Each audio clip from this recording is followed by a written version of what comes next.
Behind the golden gates of Windsor Castle, where centuries of royal tradition echo through ancient stone corridors, a son stood frozen in grief.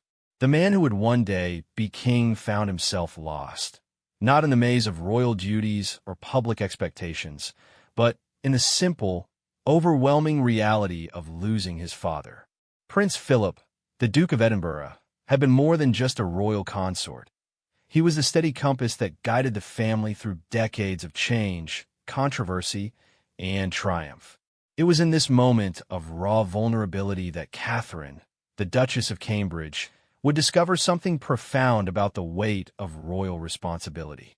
Not the kind written in constitutional documents or protocol manuals, but the deeply human obligation to hold space for grief, to offer comfort without words, and to understand that sometimes the greatest acts of service happen away from cameras and crowds. This is the story of how a single gesture of compassion rippled through the halls of one of the world's most scrutinized families, revealing that beneath the crowns and titles, the most powerful force remains the simple act of one human being truly seeing another in their moment of need. The morning mist clung to the grounds of Windsor Castle like a gentle shroud, as if nature herself understood the gravity of what had transpired within those ancient walls. Charles Philip Arthur George, the Prince of Wales, stood motionless at the window of his private study, his reflection ghost-like against the glass. The man who had spent 7 decades preparing to be king had never prepared for this moment, the morning after his father's final breath. Prince Philip had passed peacefully in his sleep, just 2 months shy of his 100th birthday. The official announcement would speak of his dedication to public service, his unwavering support of the Queen, and his remarkable life spanning nearly a century of extraordinary change. But in this quiet morning hour, before the world would learn of their loss, Charles was simply a son trying to comprehend the absence of the man who had shaped him in ways both tender and challenging. The study around him remained unchanged from the previous evening, yet everything felt different. The leather-bound books that lined the walls, the carefully arranged photographs of family moments spanning decades, the mahogany desk where he had spent countless hours, all seemed to exist in a world that Prince Philip no longer inhabited. Charles found himself listening for sounds that would never come again. The distinctive rhythm of his father's footsteps in the corridor, the particular way he cleared his throat before entering a room, or the gentle humming that often accompanied his morning walks through the castle grounds. Outside, the staff moved with practiced discretion, their movements carrying the weight of unspoken knowledge.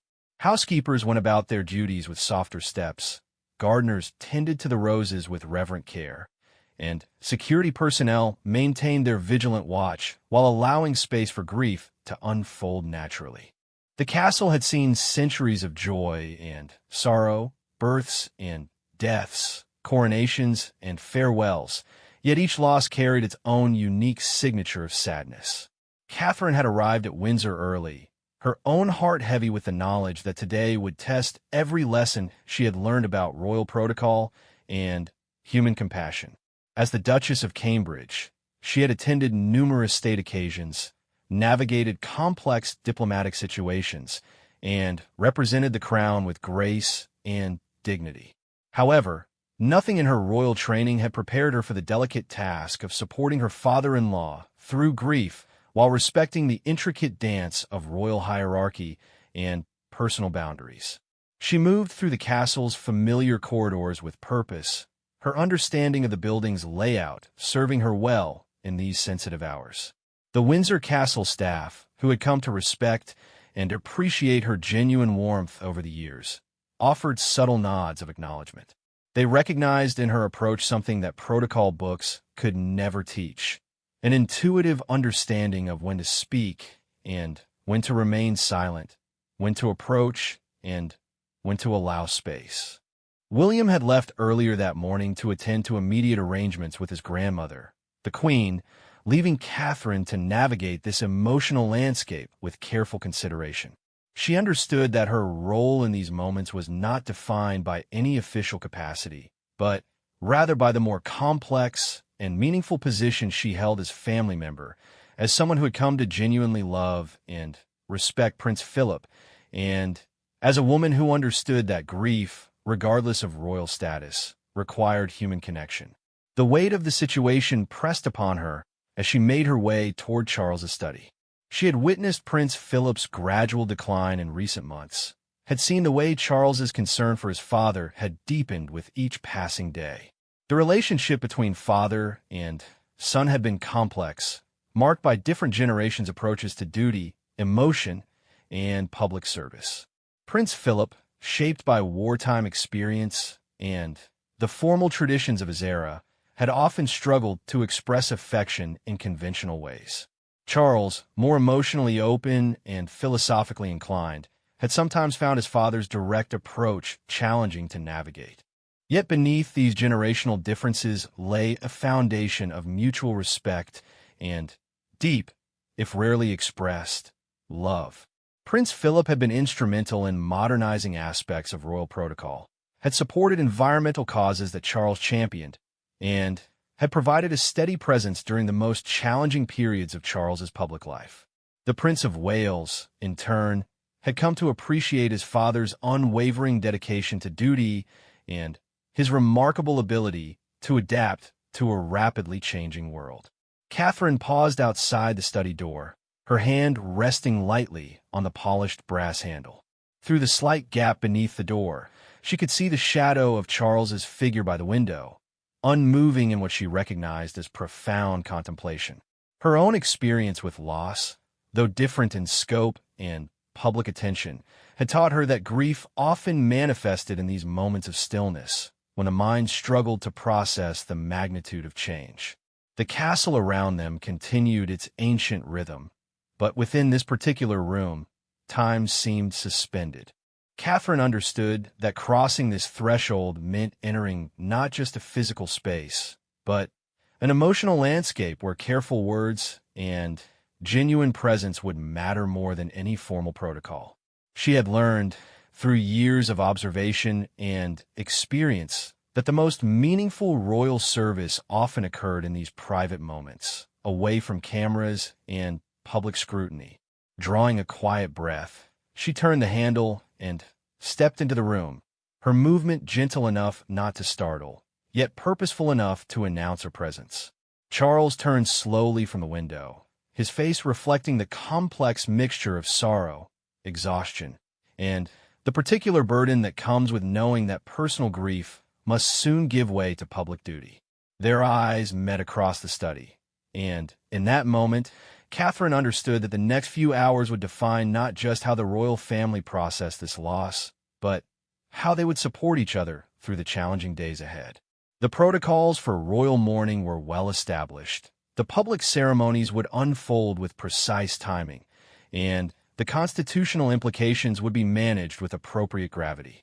But here, in this quiet room filled with morning light and memories, the most important work was simply one human being recognizing another's pain and choosing to step forward rather than retreat.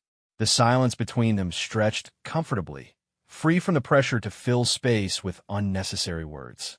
Catherine had learned from years of royal engagements that sometimes the most profound communication occurred without speech, and she could sense that Charles needed these moments of shared quiet before the demands of duty would inevitably intrude upon his grief.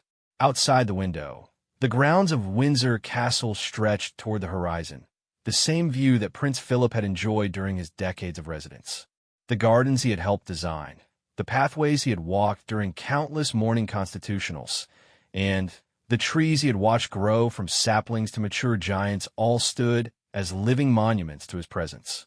Charles's gaze returned to this landscape, and Catherine understood that he was not just looking at grounds and gardens, but at the physical manifestation of his father's legacy.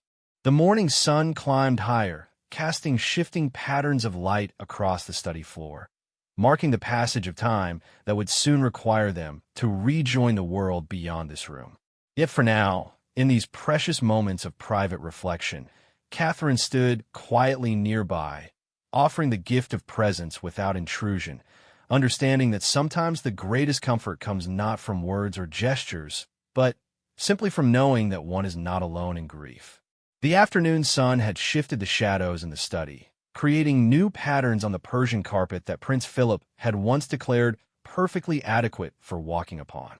Catherine noticed how Charles's posture had gradually relaxed from the rigid stance of early morning shock into something more human, more vulnerable. The weight of kingship in waiting, which usually sat so visibly upon his shoulders, seemed temporarily set aside in favor of the simpler, more immediate burden of being a son in mourning. He would have found all this fuss quite unnecessary, Charles said suddenly, his voice carrying the particular mixture of affection and exasperation that had characterized his relationship with his father. The first words, spoken in hours, came naturally, without fanfare or formal introduction, as if the silence had simply reached its natural conclusion. Catherine moved closer to the window where Charles stood, her steps measured and respectful. From this vantage point, she could see the East Terrace garden, where Prince Philip had spent countless hours in his later years, tending to plants with the same meticulous attention he had once applied to naval commands and royal duties. The garden had become his private sanctuary, a place where the Duke of Edinburgh could shed the formal requirements of public life and engage in the simple, satisfying work of nurturing growing things. "I remember the first time he showed me his hybrid roses," Catherine said softly, her voice carrying genuine warmth rather than the careful diplomacy often required in royal conversations. He was so proud of the cross-breeding experiment, explaining the process with the same intensity he brought to everything else. I think he forgot I wasn't one of his naval officers receiving a briefing. A smile flickered across Charles's face, the first she had seen since receiving the news of Prince Philip's passing. The memory Catherine had chosen was perfect in its specificity, personal enough to honor genuine connection, yet light enough not to deepen the immediate pain of loss. She had learned, through observation and careful attention, that Prince Philip's relationships with family members were often built on these shared moments of enthusiastic instruction and genuine interest in his various projects and passions. He never quite mastered the art of casual conversation, Charles continued, settling into the familiarity of shared understanding. Every discussion was either a briefing, a lesson, or an interrogation. I used to find it frustrating as a boy, but I came to realize it was simply his way of showing interest. If he bothered to quiz you about something, it meant he considered you worth educating. Catherine nodded, remembering her own early encounters with Prince Philip, when his direct questions about her background, interests, and intentions regarding William had felt more like diplomatic interviews than family conversations. Over time, she had come to appreciate this approach as evidence of his genuine concern for the family's well-being and his desire to ensure that new members understood the complexities and responsibilities they were embracing. The room fell into companionable quiet again, but the silence now felt different, less heavy with shock, more filled with the gentle process of memory sharing that forms such an essential part of grief. Catherine understood that Charles needed space to process not just the immediate loss, but the complex layers of relationship that had defined his connection with his father over 7 decades of shared experience. Through the window, they could see staff members going about their duties in the garden below. The head gardener, who had worked closely with Prince Philip for over 20 years, moved between the rose beds with particular care, as if tending to something sacred. Catherine recognized in his movements the same reverence that had marked the behavior of castle staff throughout the morning, an understanding that they were caretakers not just of physical spaces, but of memories and traditions that would outlive any individual resident. "The children will miss him terribly," Catherine said, thinking of George, Charlotte, and Louis, who had formed such genuine connections with their great-grandfather despite the significant age difference.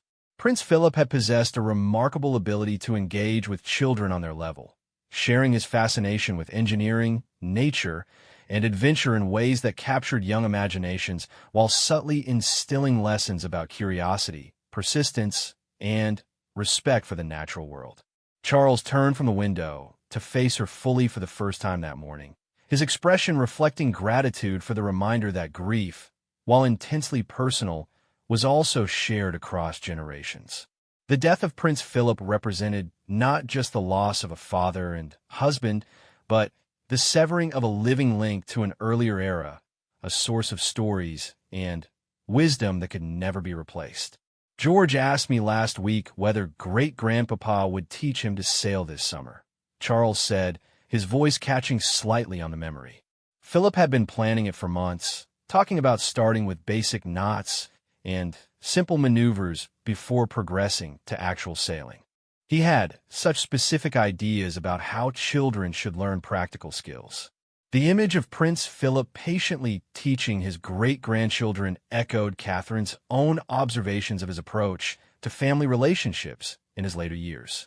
Age had softened some of his more austere edges while intensifying his focus on passing along practical knowledge and life skills.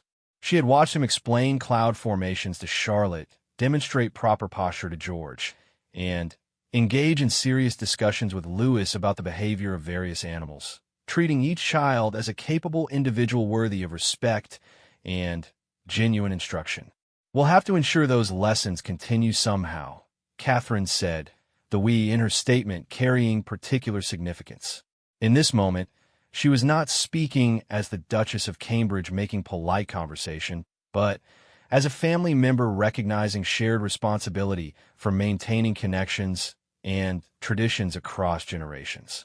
Charles studied her face, seeing perhaps for the first time that morning not just a dutiful daughter-in-law offering appropriate condolences, but someone who genuinely understood the complexity of what had been lost and what needed to be preserved. Catherine's integration into the royal family had been gradual and carefully managed, but moments like this revealed the depth of her actual connection to the people and principles she had married into.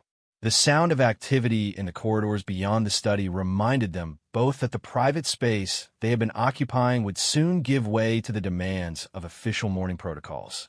Phone calls needed to be made, arrangements confirmed, and public statements prepared. The machinery of royal transition, refined over centuries of practice, would soon engage with its characteristic precision and solemnity. Yet Catherine sensed that Charles was not quite ready to step back into his public role, that he needed a few more moments to process the personal dimensions of his loss before assuming the formal responsibilities that would dominate the coming weeks. She moved slightly away from the window, creating space while maintaining her supportive presence, understanding intuitively that grief required both company and breathing room. "The staff have been remarkable today," she observed, noting how the castle's residents had managed to maintain necessary functions while creating an atmosphere of respectful mourning. The delicate balance required to serve the immediate practical needs of a royal household while honoring the emotional needs of a grieving family demonstrated the kind of institutional wisdom that Prince Philip himself had helped develop over decades of residence and observation. He would have noticed that, Charles replied, appreciating Catherine's recognition of details that mattered to Prince Philip's sense of proper order and consideration for others. He always said that the measure of any household was not how it functioned during celebrations, but how it managed during difficulties. He would have been pleased to see everyone carrying out their duties with such consideration. The afternoon light continued to shift through the tall windows, casting the study in golden tones that would have appealed to Prince Philip's artistic sensibilities. Despite his reputation for practical focus and direct communication, he had possessed a genuine appreciation for beauty in its various forms, from the precise lines of naval vessels to the organic curves of garden landscapes to the elegant proportions of well-designed architecture. Catherine found herself thinking about the photographs that lined the study walls, images that captured decades of royal life from formal state occasions to intimate family moments. Prince Philip appeared in many of these photographs, his presence marking significant events and quiet celebrations alike. In the coming days, these images would take on new significance as visual reminders of a life fully lived and a presence that had shaped countless experiences. "I keep thinking I should call him," Charles admitted with a rueful smile. There are several matters I wanted to discuss with him, ongoing projects where his input would have been valuable. It's strange how the mind continues to expect patterns that no longer exist. Catherine understood this phenomenon from her own experiences with loss. The automatic reaching for the phone, the mental preparation for conversations that would never occur, the sudden remembering followed by the fresh wave of realization. These were among the most disorienting aspects of grief, the way absence made itself known through the disruption of established routines and expectations. The late afternoon brought with it a quality of light that Prince Philip had always particularly enjoyed, the golden hour when shadows grew long and the castle's ancient stones seemed to glow from within. Catherine noticed how Charles had begun to move restlessly around the study, picking up objects and setting them down again, his hands seeking occupation while his mind processed emotions too complex for immediate understanding. On the mahogany desk lay a leather portfolio that Catherine recognized as containing correspondence between Charles and his father from recent months. Their relationship had evolved significantly in Prince Philip's final years, moving from the sometimes strained dynamic of earlier decades to a deeper appreciation for each other's perspectives and contributions. The letters in that portfolio represented countless hours of thoughtful exchange about environmental policy, constitutional matters, and the evolving role of monarchy in modern society. "We have begun to understand each other better," Charles said, noticing the direction of her gaze. "It took far longer than it should have, but we finally found our rhythm." He had started asking my opinion on matters rather than simply delivering his conclusions. It felt like we were becoming colleagues as well as father and son. Catherine moved closer, drawn by the vulnerability in his voice and the recognition that this evolution in their relationship made the loss simultaneously more precious and more painful. The work of understanding between generations within any family was complex, but within the royal family, it carried additional layers of constitutional responsibility and public scrutiny that could complicate even the most sincere efforts at connection. "I remember watching you both during the environmental summit last autumn," she said carefully. "There was a moment when you were discussing renewable energy policy, and he was genuinely excited about your proposals. He kept leaning forward in his chair, asking detailed questions about implementation timelines. You could see how proud he was of your expertise." The memory brought warmth to Charles's expression, a reminder that their evolving relationship had produced moments of genuine collaboration and mutual respect. Prince Philip's commitment to environmental causes had been one of the bridges that allowed father and son to connect on shared concerns, moving beyond generational differences toward common purpose. He never said it directly. Charles continued, settling into one of the leather armchairs that flanked the fireplace. "But I could sense his approval when international colleagues began recognizing the environmental work we've been developing. He had always believed that the monarchy should lead on issues of genuine importance, not simply follow public opinion or maintain traditional positions." Catherine took the chair opposite him, creating a more intimate conversation space while maintaining appropriate distance.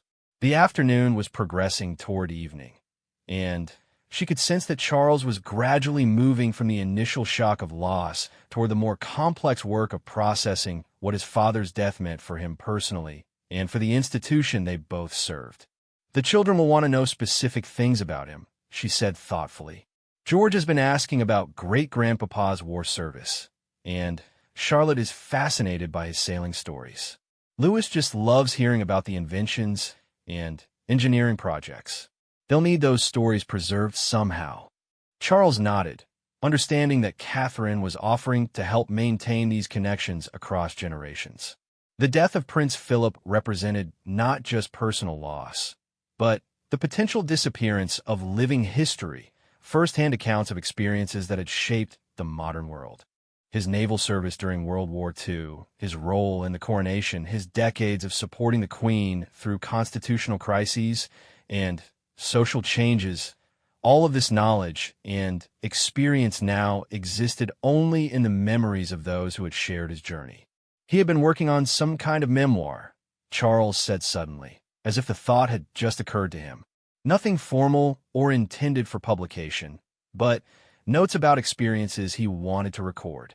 He mentioned it several times in recent months, saying there were stories the family should know, perspectives that might be useful for future generations. The possibility of such a document existing added a new dimension to Catherine's understanding of how Prince Philip had been preparing for his eventual departure.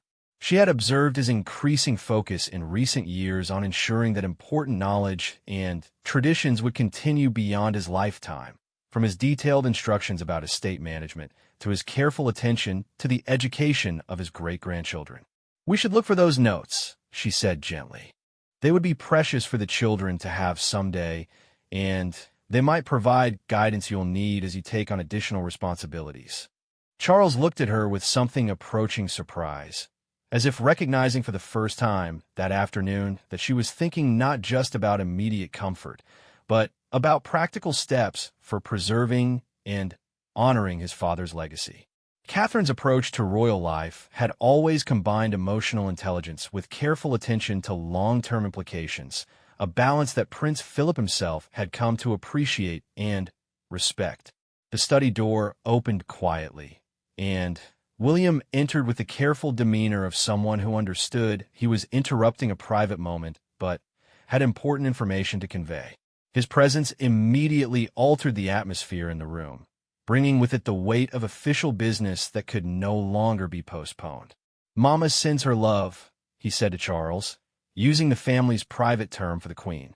"She's been meeting with the Archbishop and the Lord Chamberlain about arrangements. She asked me to tell you that nothing needs to be decided immediately, but there are some matters that will require your input before this evening." Catherine watched the transformation in Charles as he prepared to resume his public role, the subtle straightening of posture and adjustment of expression that marked the transition from private grief to official responsibility. Yet she also noticed how William's careful approach allowed space for that transition to occur naturally rather than being forced. "How was she managing?" Charles asked, his concern for his mother evident despite his own emotional state. The Queen's loss was profound in ways that went beyond even the intimate bonds of marriage, encompassing the end of a partnership that had sustained both personal happiness and constitutional stability for more than 7 decades. "She's remarkable, as always," William replied, focused on ensuring that everything honors his wishes and reflects his character. "She's asked that the ceremonies emphasize his service rather than his titles, his work rather than his position. She said he would have been mortified by excessive formality." Catherine smiled at this insight into Prince Philip's preferences, recognizing the man who had always been more interested in practical results than ceremonial recognition. His approach to royal duty had been characterized by genuine engagement with causes and people rather than attention to protocol for its own sake, a perspective that had sometimes created tension with more traditional approaches, but had ultimately strengthened the monarchy's relevance and effectiveness. "We should go to her," Charles said, rising from his chair with visible effort. The transition from private reflection to active participation in family decisions marked another step in his processing of the day's events, but Catherine could see that he was not entirely ready for the demands that awaited him. Without thinking, responding to pure instinct rather than calculated consideration, Catherine reached out and placed her hand gently on Charles's arm. The gesture was simple, brief, and entirely natural, one family member offering physical comfort to another during a moment of difficulty. Yet in the context of royal relationships, where physical affection was typically reserved for very specific circumstances and carefully observed protocols, the spontaneous nature of her touch carried particular significance. Charles looked down at her hand on his arm, then up at her face, and for a moment the careful boundaries of royal hierarchy dissolved into something more fundamental and human. Catherine's touch conveyed understanding, support, and genuine affection without need for words or formal gestures. It was the kind of instinctive comfort that occurred within loving families, yet it also represented her full acceptance into the complex emotional landscape of royal life. "Thank you," he said simply, the words carrying weight beyond their surface meaning. He was thanking her not just for the hours of supportive presence, but for understanding what he needed, for knowing when to speak and when to remain silent, for recognizing that grief required both solitude and companionship. William observed this exchange with quiet approval, recognizing in Catherine's instinctive response the kind of emotional intelligence that strengthened family bonds and supported individual members through difficult transitions. The royal family, despite its public prominence and constitutional significance, remained fundamentally a group of people connected by love, responsibility, and shared experience. He would have been pleased to see us supporting each other this way, William said softly, acknowledging what they all understood, that Prince Philip's greatest concern had always been the well-being and unity of his family, both in their personal relationships and in their ability to serve the nation effectively. Catherine's hand remained on Charles's arm for another moment before she withdrew it naturally, without self-consciousness or awareness that she had crossed any significant boundary. Her gesture had been motivated by simple human compassion, yet it represented the kind of authentic connection that Prince Philip had always valued above formal correctness or rigid adherence to protocol. The three of them stood together in the study, surrounded by the afternoon light and the accumulated memories of decades of royal life, preparing to rejoin the larger family group and begin the formal process of mourning and transition. Yet something had shifted in their understanding of each other and their shared responsibilities, a deepening of bonds that would serve them well in the challenging days ahead. The evening light cast long shadows through the corridors of Windsor Castle as the three of them made their way toward the Queen's private apartments. Catherine walked slightly behind Charles, and William, understanding instinctively that while her presence was welcomed and needed, the immediate family dynamic required careful navigation during these first hours of official mourning procedures. The castle staff they encountered along the way offered subtle acknowledgments, a slight bow of the head from a footman, a respectful nod from a housekeeper, the gentle step aside that allowed them passage while maintaining dignified attention to duty.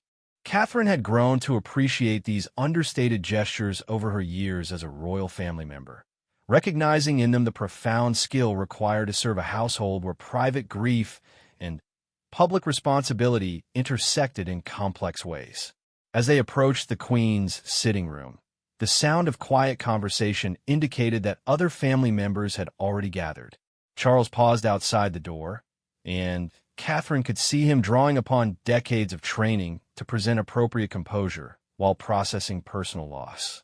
The transformation was subtle but complete, shoulders straightening, expressions settling into the careful neutrality that royal protocol demanded, breathing adjusting to the rhythm required for public representation of private feelings. "She'll be glad to see you," William said quietly to his father, understanding the particular concern Charles felt for his mother's well-being during these devastating hours. The Queen's strength was legendary, but she was also a woman who had just lost her husband of 73 years, and the family's primary responsibility was ensuring her emotional and physical support during the transition ahead. Catherine remained a step behind as they entered the sitting room, where the Queen sat in her customary chair by the window, surrounded by Edward, Sophie, and several private secretaries who were maintaining respectful distance while remaining available for necessary consultations. The scene carried the particular atmosphere of royal crisis management, outwardly calm and organized, yet charged with underlying emotion and the weight of significant decisions. The Queen looked up as they entered, her expression brightening noticeably at the sight of Charles. Despite the formal requirements that would dominate the coming weeks, the most important dynamic in the room remained that of a mother concerned for her son's well-being during their shared loss. Catherine watched as Charles approached his mother, noting how the careful protocols of royal interaction gave way to genuine familial affection. "My dear boy," the Queen said softly, extending her hands to Charles as he bent to kiss her cheek. The endearment, rarely heard in public settings, revealed the depth of connection that sustained the royal family through both celebration and crisis. Catherine felt privileged to witness this moment of authentic tenderness between mother and son, understanding that such expressions of affection were precious gifts within the constraints of royal life. "How are you managing, Mama?" Charles asked, settling into the chair beside her, while maintaining the posture and attention that indicated his readiness to assist with whatever decisions or arrangements required his input. His question carried genuine concern, while acknowledging her primary role in determining how the family would navigate the immediate challenges ahead. "I'm quite well, thank you," she replied with characteristic understatement, though Catherine could see the strain around her eyes and the careful control that marked her management of overwhelming emotion. Philip would have been quite stern about any excessive mourning. He always said that grief should honor memory through proper action rather than prolonged despair. The reference to Prince Philip's attitudes provided guidance for the family's approach to the coming weeks, reminding them that their mourning should reflect his values of practical service and dignified restraint. Catherine appreciated how the Queen was already thinking about honoring his character through their response to his death, understanding that the most appropriate tribute would be continued commitment to the duties and principles he had supported throughout his life. William took a seat near the window, while Catherine remained standing until the Queen noticed her presence and gestured for her to join the family group. The invitation was warm, but understated, acknowledging Catherine's full membership in the family, while respecting the particular dynamics that govern these intimate moments of crisis and decision-making. "Catherine, dear, thank you for looking after Charles today," the Queen said with genuine gratitude. "I know he needed time to process everything before joining our discussions about arrangements." The acknowledgement carried multiple layers of meaning, recognizing Catherine's sensitivity in providing appropriate support, while also indicating the Queen's awareness that Charles had required particular care during the initial shock of loss. Catherine felt deeply moved by this recognition of her role in the family's mutual support system, understanding that she was being thanked not just for practical assistance, but for emotional intelligence and genuine care. "It was my privilege," Catherine replied simply, meaning every word while understanding that excessive elaboration would be inappropriate for the moment. Her response acknowledged the honor of serving family needs while maintaining the restraint that royal communication required, especially during formal discussions about mourning and memorial arrangements, and looked up from the documents she had been reviewing with one of the private secretaries, her expression reflecting the practical focus that characterized her approach to royal responsibilities. "We've been working through the ceremonial requirements," she said to Charles, "but several decisions require your input as well as Mama's approval." The Duke was quite specific about his preferences for the service arrangements. Catherine listened as the family discussed the complex logistics of royal funeral protocols, noting how each decision reflected consideration for Prince Philip's known preferences while meeting constitutional requirements and public expectations. The balance between personal tribute and official ceremony required careful navigation, with family members contributing insights about his character and wishes to guide formal arrangements. He specifically requested military honors that reflected his naval service, Edward added, consulting notes that had apparently been prepared well in advance. He was quite clear about wanting recognition for his shipmates and the broader armed forces rather than emphasis on royal titles or ceremonial positions. The discussion continued with characteristic royal efficiency, family members contributing practical insights while maintaining emotional composure that allowed for clear decision-making. Catherine observed the process with growing appreciation for the institutional wisdom that enabled the monarchy to function effectively even during periods of personal crisis and profound change. As the evening progressed, she noticed how the family's shared focus on honoring Prince Philip's memory and managing necessary arrangements provided structure for their grief while strengthening their bonds with each other.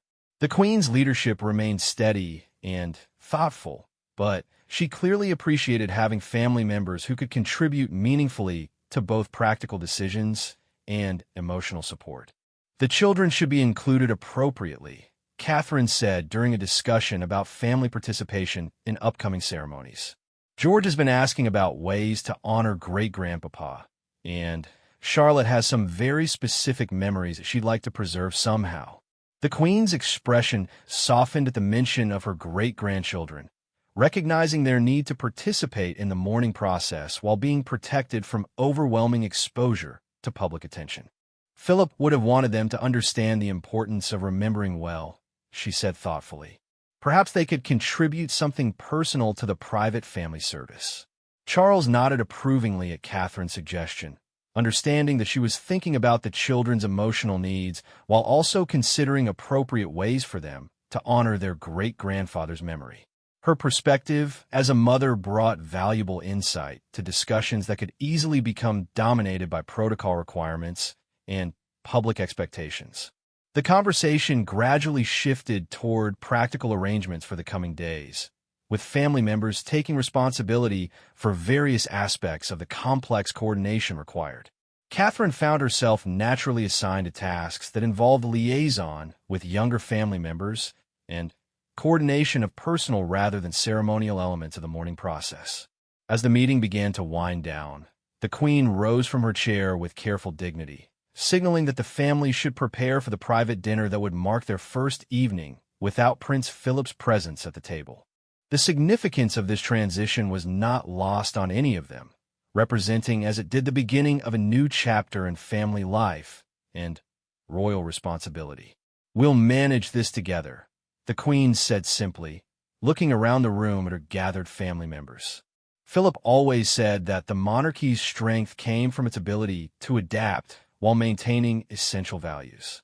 We'll honor his memory by continuing that work with the same dedication he brought to every responsibility. Catherine felt deeply moved by the Queen's words and by her inclusion in this moment of family resolution and commitment. As they prepared to leave the sitting room, Charles turned to her with an expression of genuine gratitude that required no verbal acknowledgement.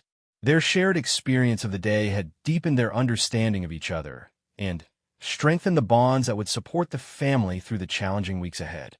The evening ahead would bring its own difficulties as they adjusted to Prince Philip's absence from their daily routines, but Catherine felt confident that the love and mutual support she had witnessed throughout this difficult day would sustain them through whatever challenges lay ahead. The touching moments of comfort and understanding they had shared represented the best traditions of family care and royal service, honoring Prince Philip's memory through their commitment to each other and to the duties they shared.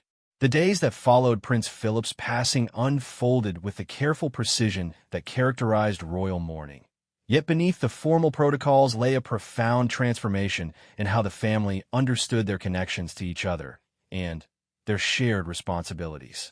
Catherine found herself occupying a unique position during this period, serving as both emotional support for immediate family members and practical coordinator for the various needs that arose as the household adjusted to its new reality.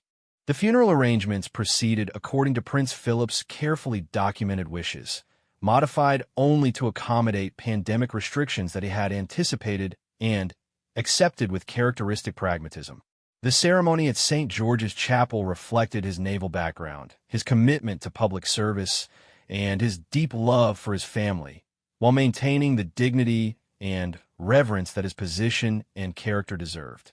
Catherine watched from the chapel as Charles delivered a reading that Prince Philip had specifically requested, his voice steady despite the emotional weight of the moment. The choice of text reflected the Duke's philosophical approach to life and death, emphasizing service, gratitude, and the continuation of meaningful work rather than dwelling on loss or personal sorrow. The family's composure throughout the ceremony honored his memory, while providing an example of graceful grief that resonated with observers worldwide. In the weeks that followed, Catherine observed how the loss of Prince Philip created space for new dynamics within the royal family structure.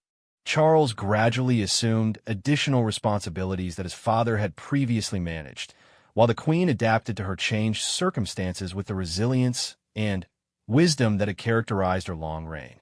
The transition was managed with characteristic royal efficiency, yet it also allowed for expressions of mutual support and affection that strengthened family bonds. The children's adjustment to their great-grandfather's absence provided some of the most touching moments of the transition period. George, Charlotte, and Louis each processed the loss in their own way, asking questions that revealed both their genuine affection for Prince Philip and their developing understanding of mortality and legacy. Catherine and William worked carefully to honor their children's emotional needs while helping them understand the significance of their great-grandfather's life and service. George's interest in continuing the sailing lessons that Prince Philip had planned led to arrangements with qualified instructors who could carry forward the Duke's specific approach to maritime education. Charlotte's fascination with his engineering projects resulted in visits to museums and historical sites that showcased the kind of innovation and practical problem-solving that had captured Prince Philip's imagination throughout his life. Louis, despite his young age, seemed to understand that something important had changed in the family dynamic. His questions about where great-grandpapa had gone led to conversations about memory, love, and the ways that people continue to influence others even after their physical presence ends. Catherine found these discussions both challenging and meaningful, recognizing that the children's understanding of loss would shape their appreciation for family connections throughout their lives. The discovery of Prince Philip's private papers in his study revealed the memoir project that Charles had mentioned on the day of his death. The documents, written in Prince Philip's distinctive handwriting, contained observations about royal service, reflections on historical events he had witnessed, and advice for future generations about maintaining the monarchy's relevance in a changing world. The family decided to preserve these writings as a private family treasure, understanding that they contained wisdom and insights that would be valuable for decades to come. Catherine often found herself thinking about the morning she had spent with Charles in the study, recognizing that her decision to offer quiet presence rather than conventional comfort had marked a turning point in her own understanding of royal family dynamics. The experience had taught her that the most meaningful support often involved simply being available without agenda or expectation, allowing others to process their emotions at their own pace. The relationship between Catherine and Charles continued to evolve in the months following Prince Philip's death, moving toward greater mutual understanding and appreciation. Charles increasingly sought her perspective on family matters, recognizing her insight into generational dynamics and her skill at maintaining connections across different personalities and preferences. Catherine, in turn, developed deeper appreciation for the weight of responsibility that Charles carried and the careful balance he maintained between personal inclinations and public duty. William observed these developments with satisfaction, understanding that his wife's integration into the complex emotional landscape of royal life strengthened the entire family's ability to navigate challenges and support each other through difficult transitions. The bonds formed during Prince Philip's final months and in the immediate aftermath of his death created a foundation for future collaboration and mutual care that would serve the monarchy well in the years ahead. The Queen's adjustment to widowhood was managed with characteristic grace, but family members remained attentive to her emotional needs and practical requirements. Catherine took particular care to ensure regular communication with the Queen, understanding that her role as a daughter-in-law included responsibility for maintaining connections that supported the monarch's well-being during this significant life transition. One afternoon in late spring, Catherine found herself walking through the gardens at Windsor Castle with the Queen, discussing plans for the upcoming summer residence at Balmoral. The conversation touched on various practical arrangements, but it also revealed the Queen's thoughtful approach to creating new routines that honored Prince Philip's memory while adapting to her changed circumstances. Philip always said that gardens were the best teachers about renewal and continuity. The Queen observed as they paused near a rose bed that the Duke had personally designed. Things end, but they also begin again in different forms. The important thing is to tend carefully to what remains and what emerges. Catherine understood that this philosophy extended beyond horticultural advice to encompass the Queen's approach to life after loss. The royal family would continue its essential work, but it would also evolve and adapt in ways that reflected Prince Philip's influence while meeting new challenges and opportunities. The garden metaphor captured both the sadness of endings and the hope inherent in ongoing growth and development. The children are already planning their contributions to next year's garden, Catherine said, thinking of the various projects that George, Charlotte, and Louis had proposed as ways to honor their great-grandfather's memory. George wants to create a section dedicated to plants that Prince Philip particularly enjoyed, and Charlotte is interested in learning about the hybrid roses he developed. The Queen smiled at this news, appreciating the children's desire to maintain tangible connections with their great-grandfather through activities he had loved. He would have been delighted by their interest, she said warmly. He always believed that the best way to remember someone was to continue the work they found meaningful. As summer progressed into autumn, the family established new rhythms that acknowledged Prince Philip's absence while celebrating his ongoing influence on their values and priorities. Catherine's role in this transition had evolved naturally, without formal definition or official announcement, into that of emotional facilitator and practical coordinator for various family initiatives that honored his memory. The first anniversary of Prince Philip's death was marked with private family observances rather than public ceremonies, reflecting his preference for meaningful action over ceremonial recognition. Catherine organized a special dinner featuring foods that had been among his favorites, while ensuring that conversation focused on sharing memories and stories that kept his presence alive in family consciousness. During that anniversary dinner, Charles raised his glass in a toast that captured the family's approach to grief and remembrance. To Philip, who taught us that love is best expressed through service, that duty need not exclude joy, and that the greatest legacy we can leave is the example of lives well lived in service to others. Catherine felt deeply moved by these words, recognizing in them the wisdom that had emerged from the family's careful processing of loss and their commitment to honoring Prince Philip's values through continued dedication to their shared responsibilities. The touching moment when she had first reached out to comfort Charles in his grief had been part of a larger process of deepening connections and strengthening the bonds that would sustain them through whatever challenges lay ahead. As the evening concluded and family members prepared to return to their various residences, Catherine reflected on how much had changed since that quiet morning in the study when she had first witnessed Charles's raw grief. The family had navigated the complexities of loss while maintaining their essential functions and mutual support, creating a template for resilience that honored Prince Philip's memory while preparing them for an uncertain future. The legacy of those difficult but meaningful days would continue to influence family dynamics for years to come, providing a foundation of authentic connection and mutual understanding that strengthened the monarchy's ability to serve effectively while remaining grounded in genuine human relationships. Catherine's role in that process had been both subtle and significant, demonstrating that sometimes the most important service involves simply being present with love and understanding when others need support most desperately. In quiet moments, she often remembered the weight of Charles's grief that morning and the way her instinctive gesture of comfort had opened space for healing and connection.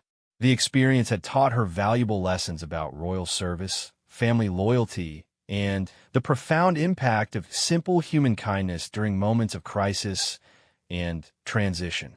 These lessons would guide her approach to future challenges and opportunities, ensuring that Prince Philip's influence on the family's capacity for love and mutual support would continue across generations.